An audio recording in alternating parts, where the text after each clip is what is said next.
How do I predict my revenue? And what can I do to stop guessing around how many dollars may be generated in sales this next month for my business? Most entrepreneurs don't have a clear and compelling roadmap for the future. Welcome to Forecast on Purpose, where we talk about how to define your purpose, build a growth plan, and track progress along the way to make sure you stay on target. The result is clarity, confidence, and peace of mind that you are on the right track. My name is Ben Cooper, and I'm the founder of Amplify. We help entrepreneurs better understand how today's decisions either positively or negatively affect your future. In each episode, we'll hear a short case study, story of an entrepreneur facing an important growth decision, a business concept that applies to the situation, and a key question or action that you can apply to your own business. Also, it's possible we may be talking about your business and your specific challenges on future episodes as well. Today, we're going to be talking about how to predict revenues.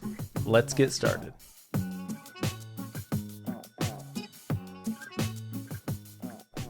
Elizabeth just opened a blank spreadsheet and is copying over her sales numbers from last month and last year, trying to get a feel for what's going on within her business.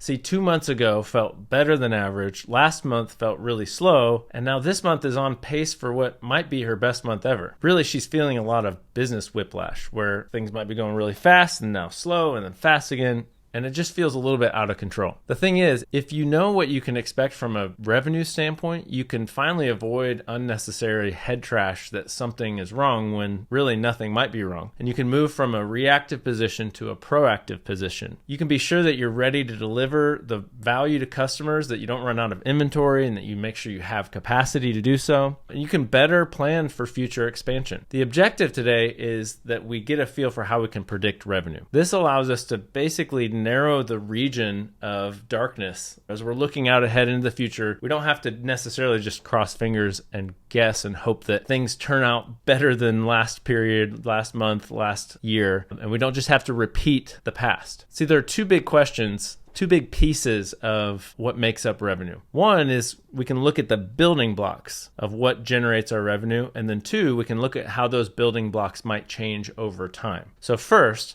most businesses generally deal with a simple formula of how many units at what price. You can multiply those two things together, and whether you're a product-based business, you're a service-based business, or a subscription business, a lot of times you can simplify what generates your revenue into that simple formula. How many units at what price? Now, things do get a little bit more complicated if you have a lot of different offerings. For instance, you may sell a product through one channel at one price, and you can take that same physical product and you can sell it through a wholesale relationship for a lower price. But either way, you're still able to identify some simplified calculation, and you may have 100 different small multipliers working together that roll up into your total revenue. You could have a lot of different channels working together, but at the end of the day, what we want to do is get a simplified view of the building blocks underneath your revenue. So the first step that you can take, if you're trying to get a feel for what's going on this month, what could I expect next month, is look at all of the units, the essential individual unique types of value. That could be a service offering where you have a certain level and then there's a higher level and people pay more for that. You could have a subscription level where there's an entry point, there's a medium price point, and there's a high price point. Whatever it might be for your business. I have to speak generally right now because we're not sitting across the table from each other talking about your specific business. But in general, what you want to do is get a feel for how many units at what prices can I multiply together to get my total revenue for the month. Now, that's helpful to just get, okay, for this 30-day period, but what do you do now when you have to play that out over time? So every month isn't exactly the same as any other month of the year. So if you're like a lot of businesses that I work with, there's seasonality, for instance, and you have to be prepared for some months, year over year, you might be able to start seeing these patterns where, for instance, if you're a Shopify business and you're selling a product through a website, a lot of times Black Friday, Cyber Monday, Q4 is one of the best times of the year. If you're an outdoor equipment company, for instance, maybe the springtime is when you can sell a lot of products, and those are your better points of the year. But if you have better months of the year, that also means that you probably have below average points of the year.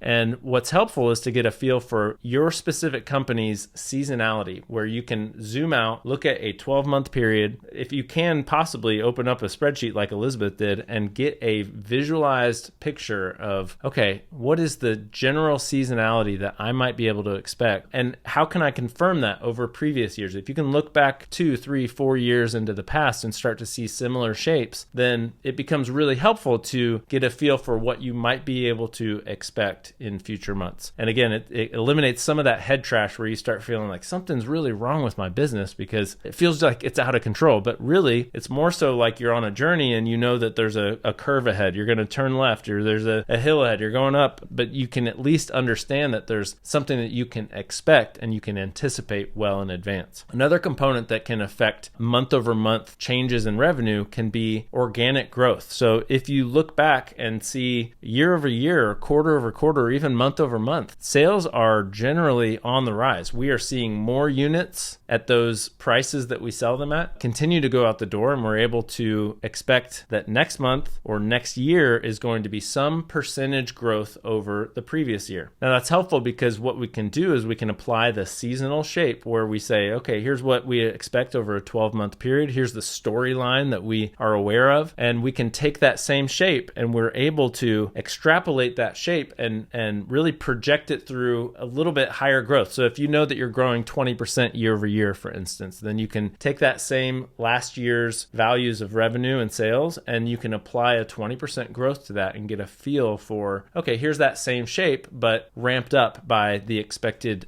organic growth rate that we are expecting. A third piece that can affect how growth is changing over time can be what I refer to as driven growth. And it's not just sitting back and, hey, naturally there's more demand because organically the market is wanting more and more of what we're doing. And if we did nothing, here's how sales would increase over time. But there's also driven growth where we can have intentional sales efforts at play. We can have ad spend where if we spend $1, we have a return on that ad spend that we expect to come back into the business through revenue. And so what we want to be able to do is identify those two types of revenue, organic and really driven growth, by being able to separate them and understanding if we were to push hard in sales efforts or ad spend, that we might expect some additional growth that layers on top of what we would expect if we didn't increase those efforts at all in the first place. So we have seasonality, we have organic, and we have driven growth. So it's kind of like, in some ways, a farmer. I live in the Midwest. I'm just here in Indiana, and every day it seems like I'm driving past land that there's some crop growing. And it's just a good reminder that a farmer really has to be aware of seasons. You have to be incorporating an understanding of some months you harvest, some months you prepare,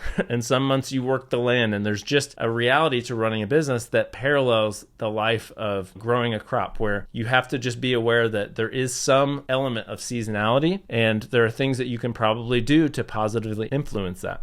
So the key question and takeaway that I want to encourage you with today is that you step back and look at your business and maybe start with getting a view of this month or next month and getting a feel for how many units do I expect to be selling in a 30-day period. What are the prices per unit? A lot of platforms like Shopify, for instance, can make it easy to get a feel for what the breakdown of sales is and how many units at what price, and you can get an understanding of what's going on there. But what I would also encourage you to do is get that first month, get a picture of that, and then zoom out and say, okay, well, how might this play out over a 3-month or 6-month or 12-month time frame? Because it might reveal, as you look into which products are generating the most money, even simple things like, well, we're charging this price for that, but over here we have competitors who are charging 50% higher for a similar product and ours is better. It may reveal some unique opportunities for you to even increase your revenue by just looking at the pricing strategy that you have. And we'll dig into pricing in a later episode. But in general, we can look at how many units we're sending out the door and how many dollars we're generating from each of those sales and each of those units. And those will roll up into that total revenue amount. It sounds simple, but usually there's some opportunity to find hidden improvements and increases increases in revenue just by drilling in and looking intentionally at the numbers. The final thing I would encourage you to do is to step back and look at where are those high points in the year. Are you about to encounter some unique high point or low point in your business? And what can you do to make sure that you're ready? You don't want to be running out of the main products at the wrong time. You want to make sure that you have capacity, if you're a service business, to step into the important opportunities that may be presenting themselves just because of the time of the year or the certain month that you're about to step into. So pay attention to what your unique business may be about to encounter as you serve your unique audience. Every business is different, every product is different, every service is different. So it's important to just not be afraid to take a customized and tailored approach to what growth might look like for you. Comparison is the thief of joy. That's one of my favorite sayings I've heard people say before. So if you're looking at what other businesses are doing and you're just trying to copy them, you might run into a position where you get off track from where you really want to be. So if you or someone you know is an entrepreneur and you'd like some help planning for the future, don't hesitate to reach out. Go to forecastonpurpose.com to learn more. And remember, you are not alone. You don't have to just blindly guess about the future. Keep fighting the good fight and forecast on purpose.